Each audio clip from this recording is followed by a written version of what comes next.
Greetings, fellow Trekkies and Trekkers. Happy Star Trek Day, everyone! Woohoo! Anyway, so today our look at Deep Space Nine Season 2 continues on with the episode Rivals. On the upper level of Quarks, a young lady named Alcia is telling a man of her late husband and their business, and how she saved up a little bit of platinum every year just for her retirement. But, although she says she has saved quite a tidy little sum, she doesn't think she has enough to retire on just yet, and has decided to invest the money in business. She soon realizes that she is divulging all her plans to a stranger, someone she has only just met, though she does say it feels like she has known him forever. As the man charms her with words, she reveals her plan to purchase a mining concession in the Vludga asteroid belt using the spectrographic analysis data her father, a no-cell cartographer, gained 30 years ago. She goes on to explain that, as soon as she makes his findings public, she will get 7 times her investment back overnight. Her newfound friend smiles, flattering her with compliments before suggesting the two of them form a partnership in a new endeavor. But before she can respond, Constable Odo slaps his hand on the man's shoulder and begins to frog march him to the security office. Alcee implores to the changeling that the two of them were only talking. "You were talking, madam. He was listening," replies Odo. As the two of them walk along the upper level of the promenade, Odo reveals he's been closely watching the man, whom he knows to be Martis Mazur, a refugee from the Alorian system. Mazur tries to trick Odo by getting him to talk about his homeworld, but the constable knows better, citing the Alorians' reputation for being good listeners. Mazur agrees everyone needs someone to talk to, and if that someone happens to require his help, he is all too happy to provide it. Odo replies he is nothing more than a con artist that convinced an elderly couple from Pythro 5 to invest all of their savings into his business, a business that subsequently folded. Now they have sent a complaint against him. As they arrive in the security office, Mazur pleads with Odo to release him, offering to talk it through with the constable. He even offers him a drink, but Odo simply laughs and activates the force field to his holding cell. Chief O'Brien is heading down a corridor toward his newly built racquetball court, practicing some swings with his racket as he goes. As the doors swish open, he is greeted by the unexpected sight of Dr. Bashir in full racquetball gear. The chief explains that he missed playing the game and so built the court, figuring there would be at least a couple of other players on the station, though he didn't expect Bashir to be one of them. The doctor reveals he was captain of the team at Starfleet Medical Academy, winning the sector championships in his final year, much to O'Brien's surprise. Bashir continues to boast he has taken on some tough opponents, most of whom didn't really know what they were doing. After demonstrating an ancient warm-up ritual, something that makes the heart a friend to the hand, Bashir notes, he challenges O'Brien to a game using the old-style rules, judging by his lines on the floor. The chief is noticeably annoyed by Bashir's arrogance. "I can play any style you like," he argues, before snapping at Bashir to serve. The doctor then quickly rushes to the right-hand side of the court and clubs the ball at the back wall, where it bounces back, hitting the door, narrowly missing O'Brien. "One," Bashir observes. Meanwhile, in his holding cell, Mazur is getting increasingly bothered by his cellmate's very loud snoring. Shouting at him to no avail, he nudges the man with his knee, and soon the snoring stops. As the man lies there, Mazur thinks the worst and tries to wake him. At first there is no response, but with a swift grunt, he then wakes up, much to Mazur's relief. The alien named Koss apologizes to him, explaining his health is not so good, and begins to sound off his side life story to the Alorian, who uncharacteristically decides to ignore him. He says he used to have everything, but his life was ruined by a small device, which he takes from his pocket. Mazur's interest suddenly piqued, believing it to be a gambling device. The man activates it, and several lights begin to blink in random fashion, before rapidly dying out. He does so every trade deal he has struck since owning it has been a disaster. Every alliance formed has fallen apart. Every endeavor has been a failure. But Mazur dismisses it as simply rotten luck, and lies back down on his bunk. His press always agrees that it all comes down to luck and activates it again. However, the device glows a bright white, indicating a win. A big smile appears across Koss's face before he slumps back down his cell wall. He is dead, and Mazur quickly realizes it. Taking the device from his hand, he calls for a security officer. We've got a dead prisoner in here, he shouts. O'Brien returns to his quarters after the racquetball match with Bashir. Keiko asks him how the training went, but he can only complain about Bashir's smug attitude. In my day, he says, I could wipe the court with him, he tells Keiko. She points out that he is no longer the young man he used to be, and his reflexes are bound to have gotten slower with age, though O'Brien is adamant he can beat him. It will just take some training. In the Mat, Bashir is telling Dax about the game that O'Brien looks like he was going to have a heart attack at one point. Dax is surprised Bashir would allow the game to continue, but the doctor says he tried, only O'Brien wouldn't let him finish. He even made him wait while he went off to replicate a new racket after his own had snapped. Finally, as Bashir explains, he had his nurse interrupt them with a fake emergency medical situation so he could get out of the match. Dax tells him to look on the bright side. At least he's out of the match now, but Bashir knows this is only the beginning. The chief wants a rematch, and not only is he afraid it might injure him, but he respects the chief's sense of pride and doesn't want to do anything that might humiliate him. Back in the holding cell, Mazur is playing with a gambling device which he has won several times now. The device lights up yet again as Odo enters, informing him the Python couple is now refusing to press charges so he can leave, much to Odo's annoyance. In his bar, Quark is playing a game of chance with Morin, the prize being a free drink. Unfortunately, the die lands on the blue side and so Morin loses. Just then, Mazur enters and orders a drink, but with no money. Quark initially refuses him. Mazur then wagers his device on the outcome of Quark's game of chance. The die lands in his favor, so Quark pours him his drink as agreed. As he does so, he mentions that he has heard of Mazur's good fortune, but, as the 47th rule of acquisition states, never trust a man wearing a better suit than your own. Mazur demonstrates his device to Quark, which soon grabs his attention. He has to go himself, but unsurprisingly loses. He hands it back to Mazur, who proves his luck is running good today by winning again. Leaning into Quark, he offers him a proposition. With a little tinkering and some replication, the device could be adapted for his casino, but Quark appears uninterested. It's just a child's toy, he says, but nevertheless places a few slips that light him down on the prospect of keep him occupied for a while. Mazur refuses the offer, demanding 100 times what Quark had placed down, but the Ferengi isn't that keen.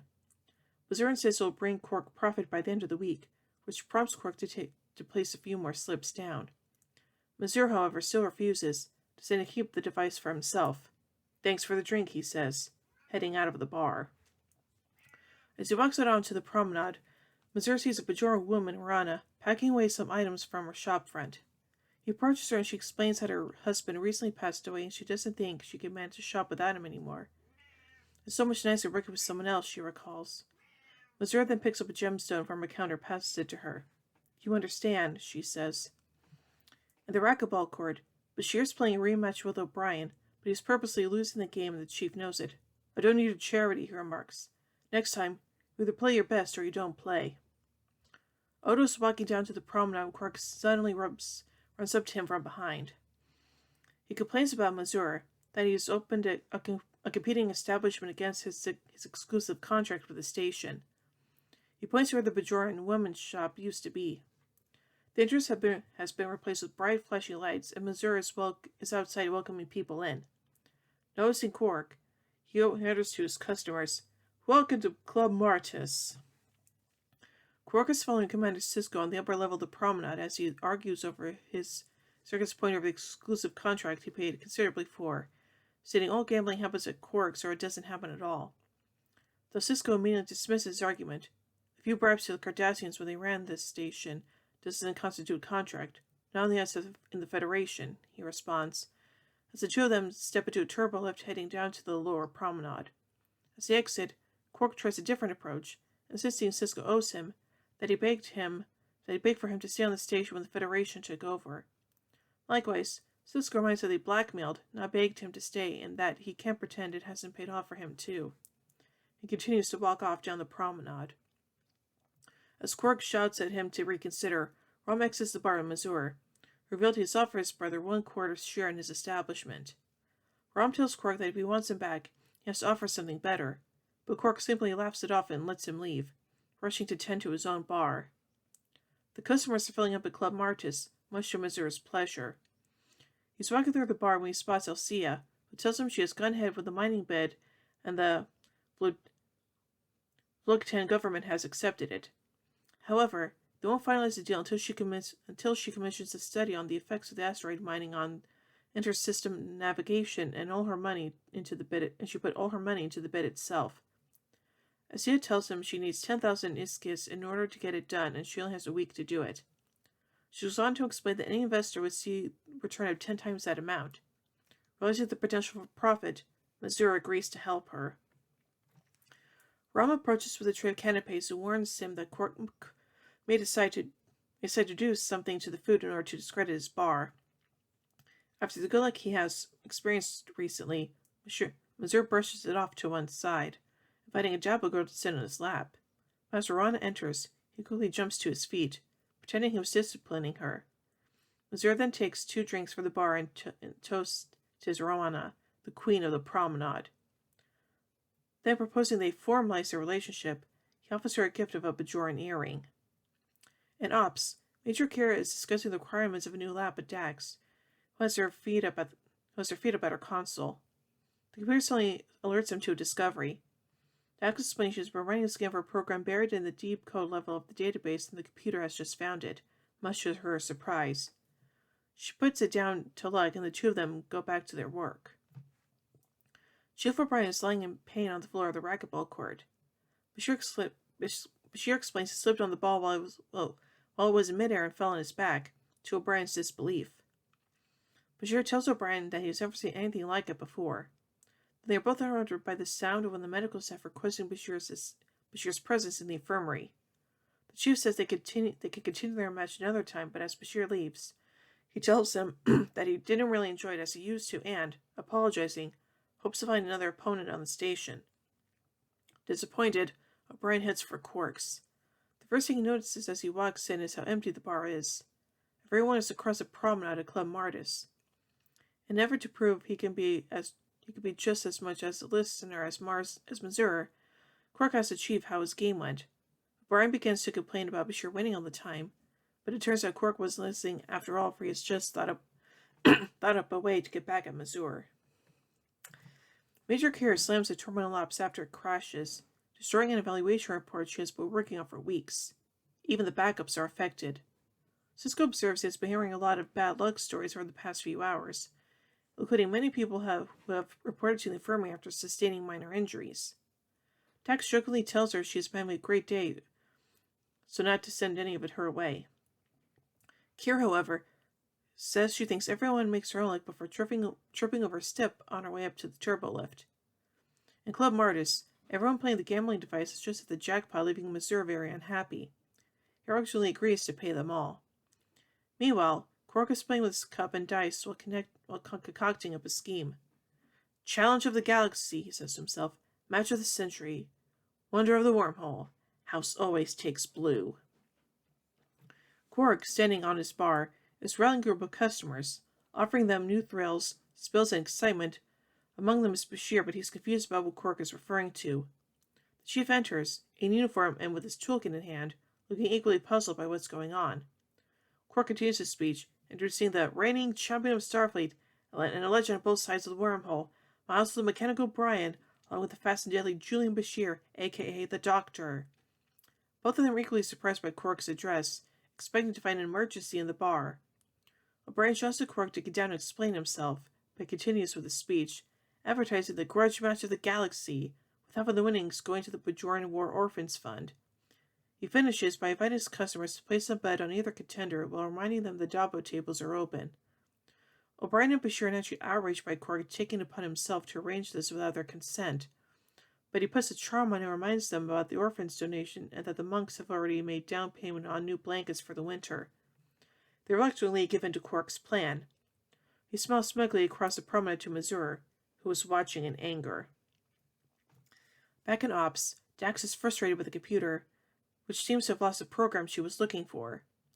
Kira arrives in the turbolift, knowing that she is fine after her earlier trip, which is more than she could say for the other people in the infirmary, whose numbers are increasing.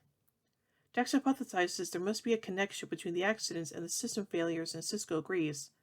suggesting maybe a virus or anomaly of some sort. He sets Dax to work finding something that could affect both people and machinery in this way.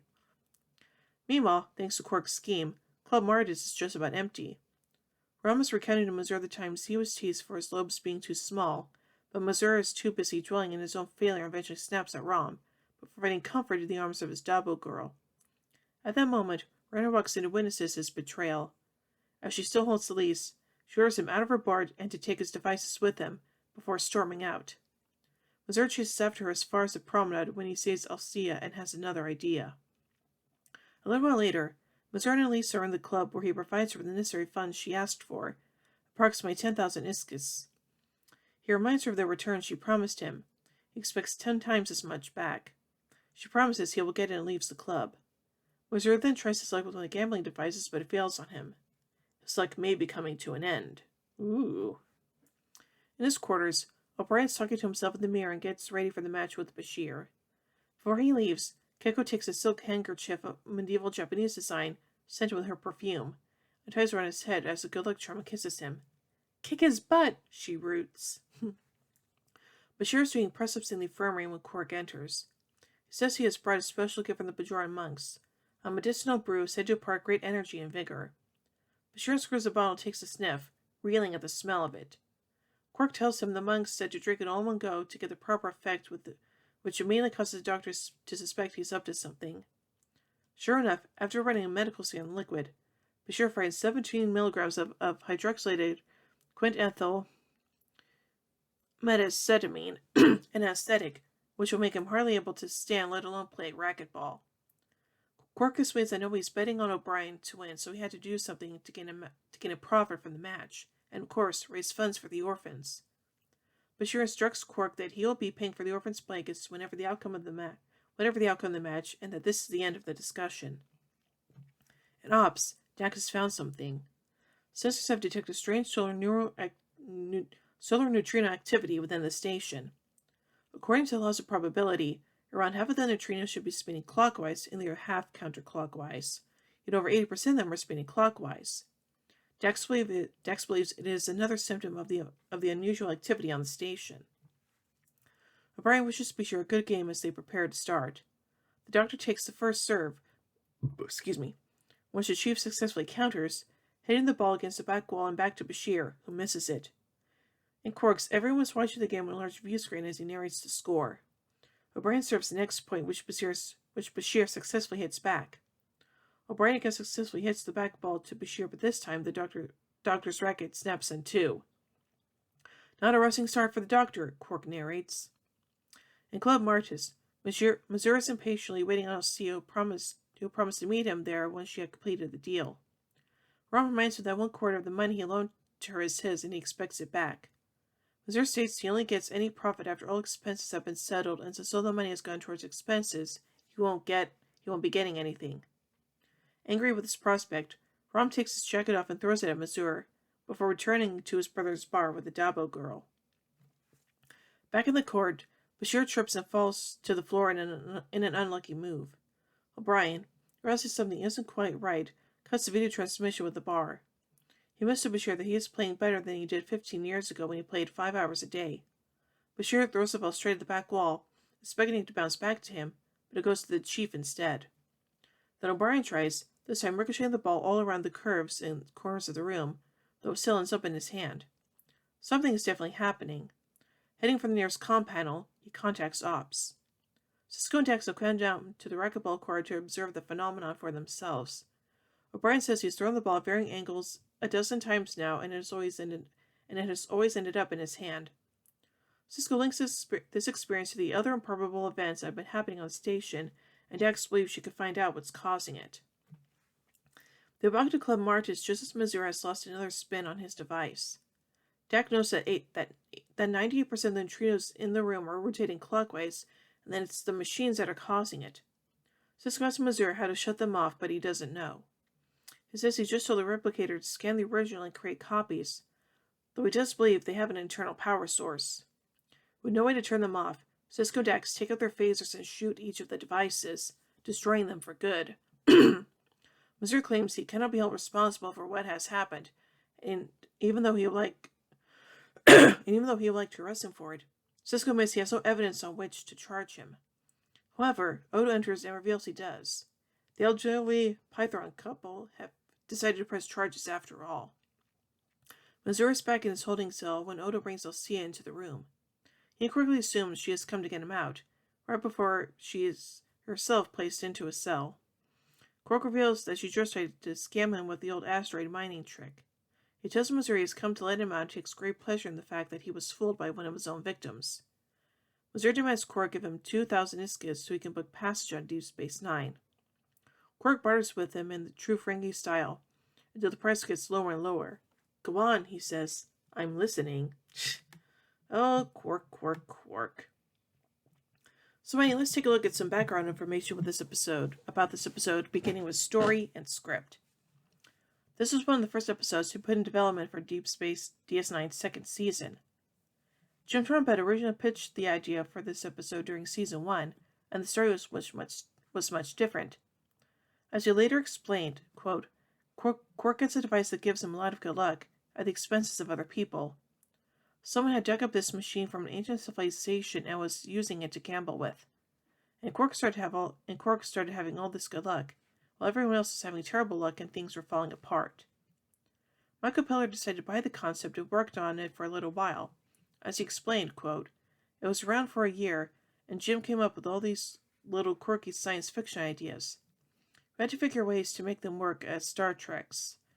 It was a little quirky for us, but you've got to take some chances. The original pitch focused on the butterfly effect, which is also the original name for the show. Martis Mazur wasn't in this version of the story. Instead, he was added later by Michael Piller. Joe Menosky, who wrote the episode's teleplay, further commented, quote, Martis would come in and say, what about chaos theory? And someone else would say, well, what about it? Everyone would struggle, but nobody would devise a story. It wasn't until Jim Trombetta pitched that Michael Piller saw a story.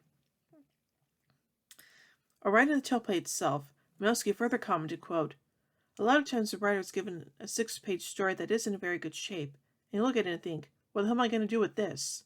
But Rivals was a pleasure to work on because Michael Piller had a really strong idea about what he wanted to do with Martis as a rival for Quark.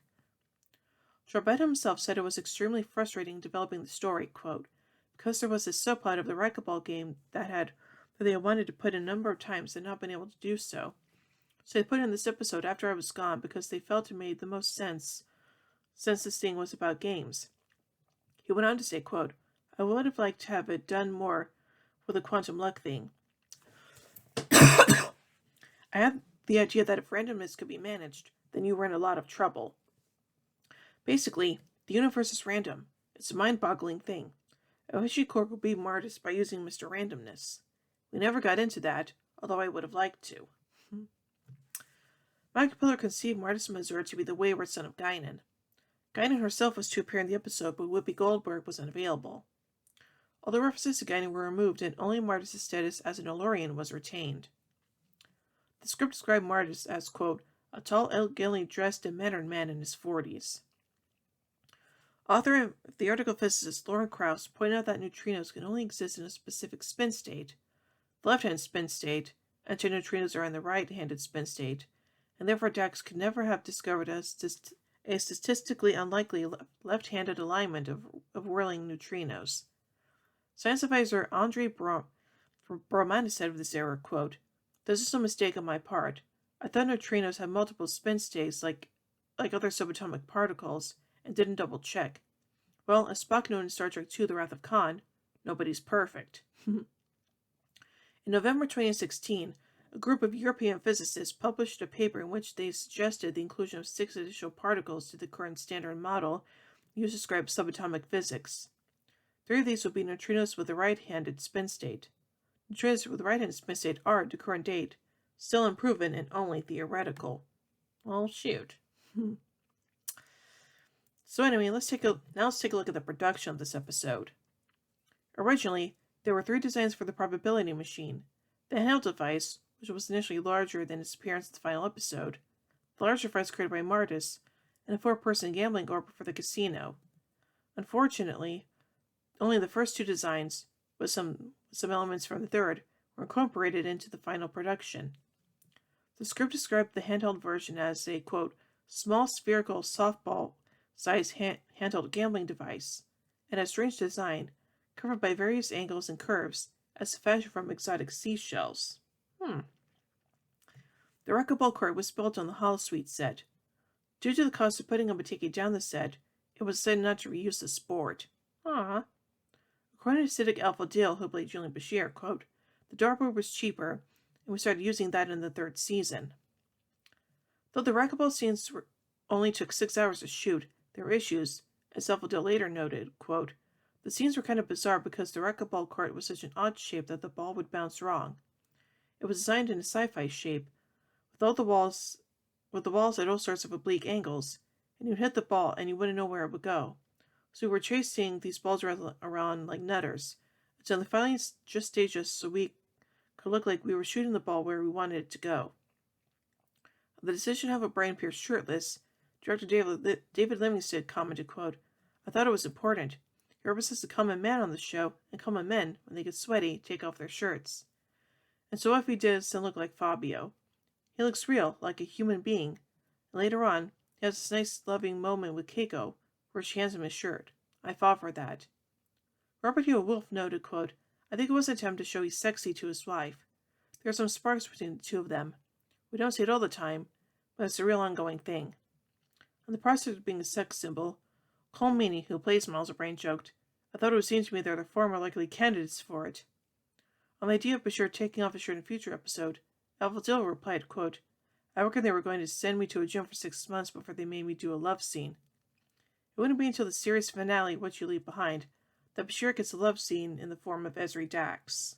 One of the ingredients in Quark's sedative drink is dilithium flavoring extract OZ435, as shown on Bashir's computer screen.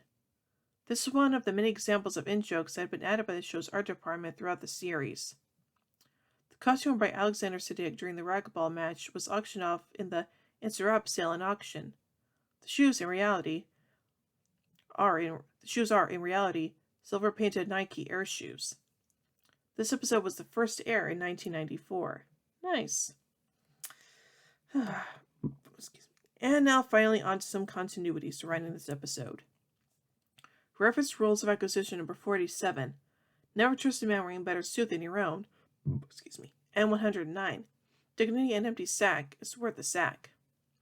Although by this point Guinan has not been identified as an Elorian, several hints are dropped in this episode, as Elorians are described multiple times as a race of listeners, and Guinan referred to herself often as a listener, and in Evolution, referred to herself as coming from a race of listeners.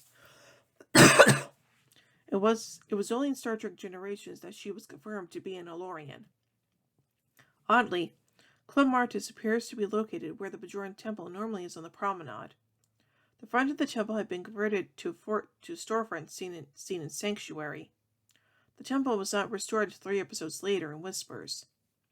Kirok Lofton, who plays Jake Sisko, does not appear in this episode. So overall, I think this is a pretty good episode, and the fact that Quark had some sort of rival was pretty good. Although it is kind of a bummer that it was only for this episode, so yeah. So overall, I give the episode Rivals 3 warp cores out of 5. Well, anyway, tune in a bit as we take a look at the episode, The Alternate. So, until then, live long and prosper, everybody.